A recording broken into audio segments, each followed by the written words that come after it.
as eleições marcadas para 1938. Vargas preparava um golpe, com o aval dos militares, para permanecer no poder e, para isso, a ameaça do perigo vermelho continuava sendo útil para justificar as medidas repressivas. Em setembro de 1937, os jornais publicaram a descoberta do Plano Cohen, um pretenso plano comunista para a tomada do poder no país. Obviamente, isso foi usado como pretexto para o golpe que manteria Vargas no poder. Em novembro daquele ano, tropas federais fecharam o Congresso Nacional e a população foi informada pelo rádio de que um novo regime político estava sendo instaurado, o Estado Novo. Anos mais tarde, comprovou-se que o Plano Cohen foi redigido pelo capitão Olímpio Mourão Filho, integralista e chefe do Serviço Secreto do Exército. A ditadura implantada por Getúlio com o golpe estendeu-se até 1945. O novo regime tinha duas vertentes muito distintas. De um lado, suspendeu as liberdades civis, extinguiu os partidos políticos, promoveu a censura e a repressão policial. De outro, estabeleceu garantias trabalhistas e incentivou a industrialização, a cultura e a expansão do ensino público. O governo de Vargas adotou uma posição pragmática no que se refere à política externa. Tentando ampliar as relações do Brasil com as grandes potências, e tirar proveito das rivalidades entre elas, assinou acordos com a Alemanha, e com os Estados Unidos, países que estariam em lados opostos na guerra mundial que, em breve, eclodiria. Durante o Estado Novo, a economia brasileira se caracterizou por uma forte intervenção estatal. Em 1938 foi criado o Conselho Nacional do Petróleo, CNP, para administrar as jazidas de petróleo encontradas na Bahia e o abastecimento de combustíveis no país. No início da década de 1940 foram criadas companhias estatais como a Vale do Rio Doce para extrair e exportar minério de ferro de Minas Gerais e a Companhia Hidrelétrica de São Francisco. Em 1941 foi instalada a produtora de aço Companhia Siderúrgica Nacional, CSN. Essas empresas são indústrias de base, ou seja, produzem materiais para outras indústrias, e foram importantíssimas para o processo de desenvolvimento industrial pelo qual o Brasil vinha passando desde o declínio da produção do café.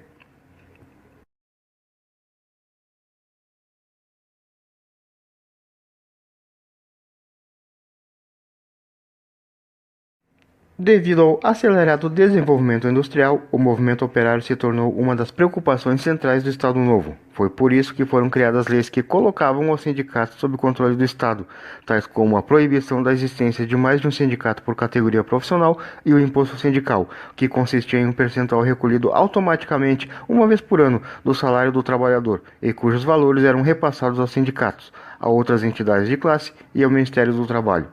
Em 1943, durante as comemorações do Dia do Trabalho, Getúlio Vargas anunciou a CLT, Consolidação das Leis do Trabalho, que reunia as leis já existentes e unificava as regras do mercado de trabalho no país todo. Dessa forma, o governo agia para disciplinar os sindicatos, ao mesmo tempo em que criava leis para regulamentar o trabalho. E, atendendo mesmo que parcialmente antigas reivindicações do movimento operário, Vargas buscou legitimar seu poder entre a população mais pobre por meio de uma política que ficou conhecida como trabalhismo.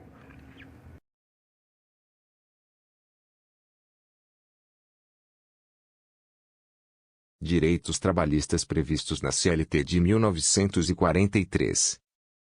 Jornada de trabalho de 8 horas diárias, e 44 horas semanais. Proibição do trabalho para menores de 14 anos, e do trabalho noturno para menores de 18 anos. Igualdade salarial entre homens e mulheres. Salário mínimo nacional, e carteira de trabalho. Descanso semanal remunerado. Pagamento de horas extras. Férias anuais remuneradas. Licença maternidade de 6 semanas antes, e 6 depois do parto. Adicional de insalubridade.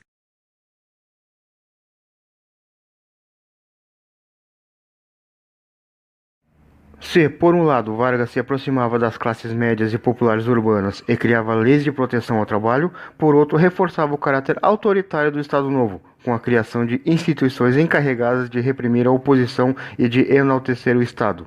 Adversários do regime e participantes de entidades que fossem vistas pelo governo como subversivas viraram alvos da repressão política e muitos foram enquadrados na Lei de Segurança Nacional, LSN. Departamento de Administração de Serviço Público, DASP. Criado em 1938, tinha a finalidade de administrar o corpo de funcionários, departamentos, ministérios e institutos da política varguista. Delegacia de Ordem Política e Social, DOPS. Criada em 1924 com o intuito de conter as tensões sociais do período, teve, a partir da intentona comunista de 1935, sua ação redirecionada para a repressão, e seguiu orientando o controle político e social após a queda de Vargas em 1945.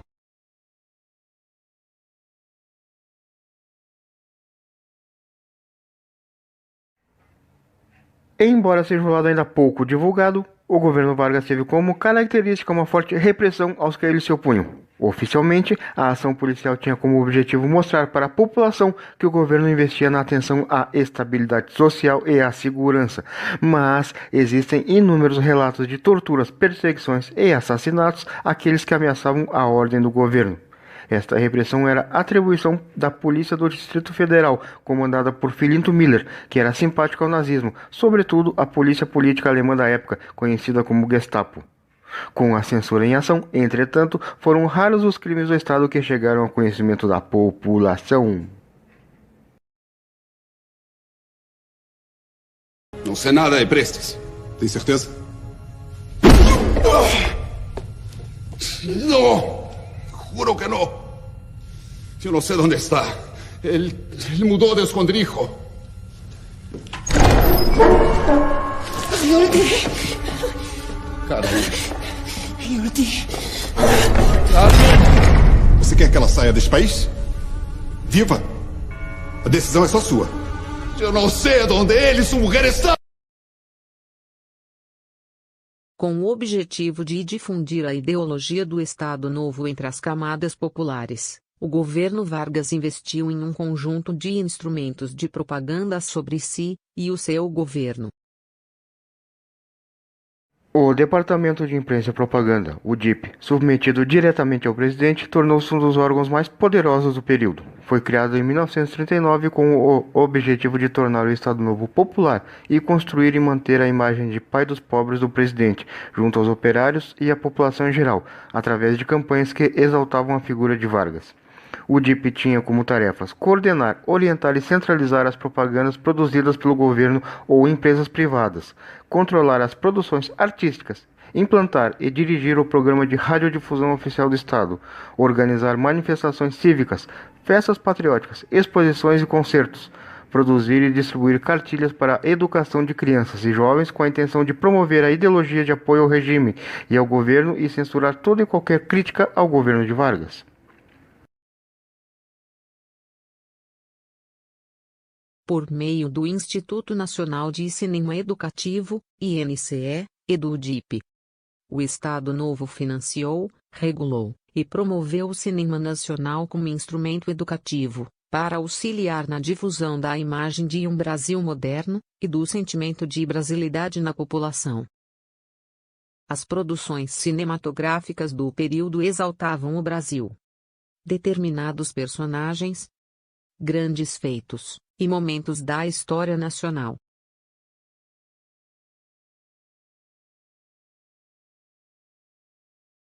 O rádio foi usado como recurso estratégico para difundir a ideia de uma identidade e cultura nacionais, e de um regime forte.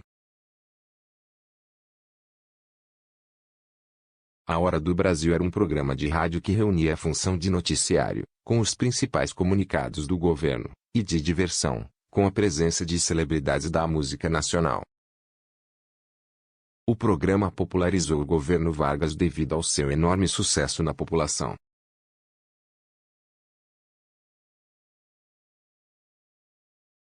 Organizadas pelo DIP, as festas nacionais eram momentos nos quais, além de participar dos desfiles comemorativos, Vargas anunciava alguma novidade importante do governo.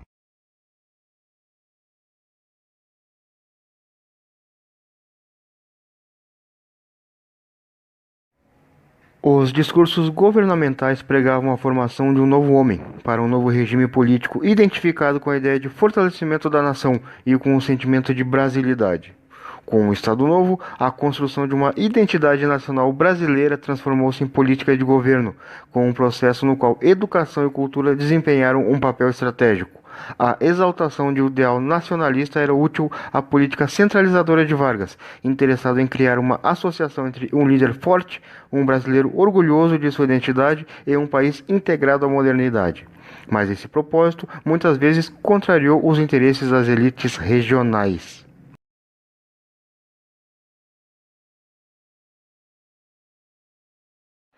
Com os objetivos de propagandear sua proposta nacionalista e de ocupar e favorecer as atividades econômicas em terras mais distantes do centro-oeste e do norte, através da construção de rodovias e de incentivos à migração, Getúlio Vargas viajou pelo interior do Brasil, principalmente para regiões habitadas por povos indígenas, com o discurso de levar a civilização para enormes vazios demográficos e unificar a nação. Em 1938 lançou a campanha da Marcha para o Oeste e no ano seguinte criou o Conselho Nacional de Proteção aos Índios, CNPI, e o entregou sua direção ao Marechal Cândido Rondon.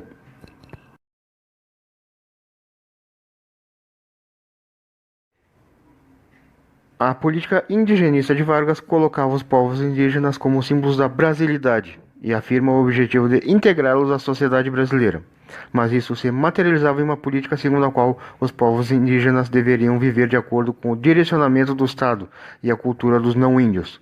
Os povos indígenas não foram consultados sobre sua opinião ou vontade em relação a essa política, e dessa forma o Estado desrespeitava seus interesses e os tratava como incapazes de decidir sobre seu próprio destino, ou seja, como se necessitassem de tutela.